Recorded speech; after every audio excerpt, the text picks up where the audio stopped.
L'autre jour, j'ai vu une amie qui parlait du fait qu'une amie chrétienne à elle lui avait dit que son frère, parce qu'il était transgenre, allait finir en enfer. Et je voulais faire cette vidéo du coup pour toi et ton amie chrétienne. Donc je vais d'abord parler de toute la question du jugement.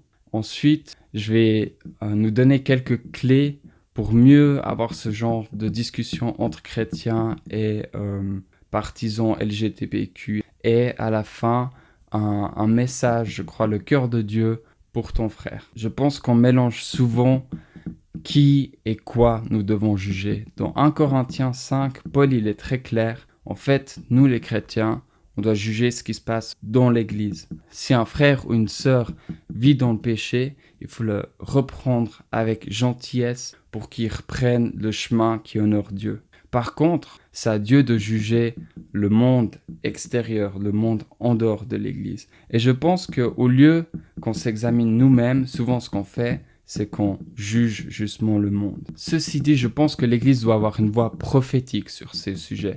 La Bible parle de sexualité, d'identité et tout ça. Donc, dans l'espace public, il faut parler de ces choses, clairement. Mais quand c'est des discussions de un à un, il y a une autre approche. La vérité, mais la vérité dans l'amour. Et je pense qu'on se contente très souvent simplement de dire « Ah voilà, t'es pécheur ou ce que tu fais c'est faux », sans se soucier de comment le message est compris. Alors que l'amour va non seulement veiller à ce que le message soit juste, mais également qu'il soit bien compris. Quand j'ai discuté avec mon amie, je remarque qu'elle, ce qu'elle a compris, c'est qu'alors que son frère souffre, et ce mal-être profond, c'est quelque chose qui peut être diagnostiqué par des professionnels, donc c'est vraiment quelque chose de sérieux, et de juste répondre quelque chose du genre « il va en enfer », ça communique pas du tout qui est Dieu. Dieu, il nous aime, c'est un Dieu qui voit notre souffrance et il répond, il se charge de notre souffrance. Je vais y revenir à la fin. Mais du coup, au lieu de vraiment poser la question, et c'est là que je vais aller sur la deuxième partie, c'est en fait, il faut chercher de la clarté quand nous discutons. Moi, j'aime bien poser les questions. Est-ce que tu crois en Dieu? Qu'est-ce que tu crois que Dieu pense du transgenrisme, par exemple? Qu'est-ce que tu penses que Dieu pense de sa souffrance? Est-ce qu'il est laissé tout seul ou est-ce que Dieu veut l'aider? Qu'est-ce que tu penses du paradis ou de l'enfer? Est-ce que tu sais que Christ nous invite de le suivre et nous promet une vie éternelle, une vie sans souffrance? Est-ce que ce message, elle l'a entendu ou est-ce qu'elle a juste entendu que Dieu n'aime pas mon frère, Dieu se soucie pas de sa souffrance? Je pense qu'on doit vraiment faire attention.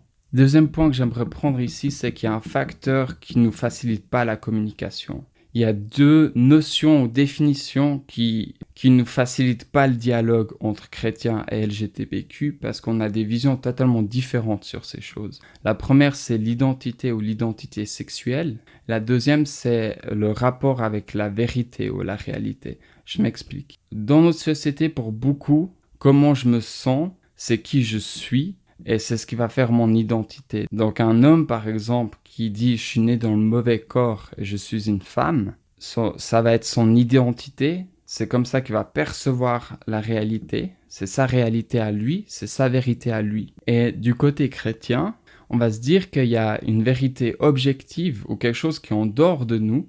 Donc par exemple, l'identité, c'est Dieu qui nous la donne, donc c'est soit homme ou soit femme.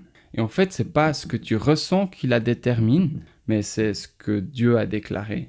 Et du coup, quand on parle de ces choses, c'est très très compliqué, vu qu'on n'a pas du tout la même vision. Du coup, on a deux visions du monde totalement différentes, du coup deux solutions totalement différentes. Dans une, la réponse au mal-être va être de transitionner, et l'autre, ça va être de restaurer l'identité ou de croire que Dieu peut restaurer l'identité et puis apporter une réponse à cette souffrance. J'aimerais terminer avec quelques mots pour ton frère. Dieu te voit, Dieu voit ta souffrance et la Bible dit que Jésus s'est chargé de nos souffrances. Elle dit que par ses blessures, nous sommes guéris. Donc ce que Jésus est venu accomplir à la croix, ce qu'il a accompli par sa résurrection, c'est une promesse d'une nouvelle vie, une vie meilleure à sa suite. Et ses bras sont grands ouverts, c'est une invitation qui nous lance de le connaître, de goûter à sa bonté et son amour. Et si tu veux le suivre Christ veut dire vivre une vie qui plaît à Dieu, c'est de se détourner du mal et de suivre Jésus. C'est ce que la Bible appelle la repentance.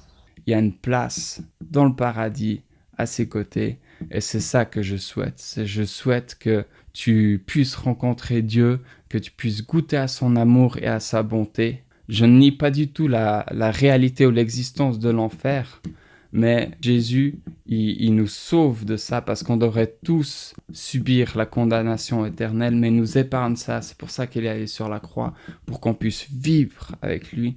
Et donc il a un projet de vie et de bonté pour toi, mais c'est à toi de décider et de faire ton choix. Si vous avez apprécié cette vidéo, laissez-moi un pouce, abonnez-vous et n'hésitez pas à la partager si vous pensez que ça peut être utile pour d'autres personnes.